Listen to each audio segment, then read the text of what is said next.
Urdu social media کے تمام معزز ساتھیوں کو خوش آمدید کہتا ہوں۔ ایک شخص بازار میں صدا لگا رہا تھا، گدھا لے لو 500 روپے میں، گدھا لے لو۔ گدھا انتہائی کمزور اور لاغر قسم کا تھا۔ وہاں سے بادشاہ کا اپنے وزیر کے ساتھ گزر ہوا۔ بادشاہ وزیر کے ساتھ گدھے کے پاس آیا اور پوچھا کتنے کا بیچ رہے ہو؟ اس نے کہا الجا 50,000 کا۔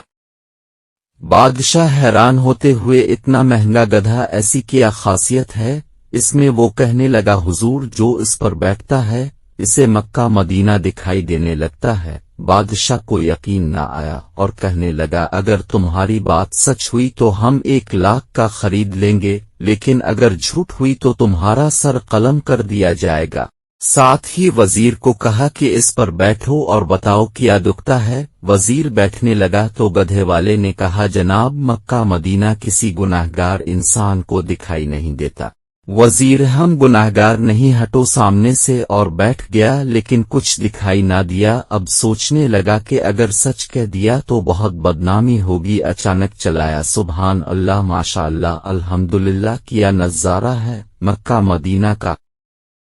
بادشاہ نے تجسس میں کہا ہٹو جلدی ہمیں بھی دیکھنے دو، اور خود گدھے پر بیٹھ گیا۔ دکھائی تو اسے بھی کچھ نہ دیا، لیکن سلطانی جمہور کی شان کو مد نظر رکھتے ہوئے آنکھوں میں آنسو لے آیا اور کہنے لگا واہ میرے مولا، واہ واہ سبحان تیری قدرت، کیا کراماتی گدھا ہے، کیا مقدس جانور ہے۔ میرا وزیر مجھ جتنا نیک نہیں تھا، اسے صرف مکہ مدینہ دکھائی دیا، مجھے تو ساتھ ساتھ جنت بھی دکھائی دے رہی ہے۔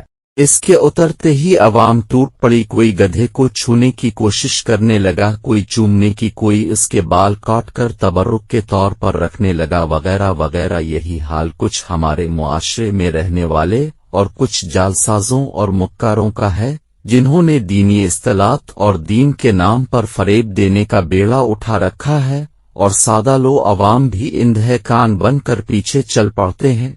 مزید اس طرح کی کہانیاں اور سبق آموز واقعات سننے کے لیے اردو سوشل میڈیا کو سبسکرائب ضرور کر دیجیے گا۔ شکریہ۔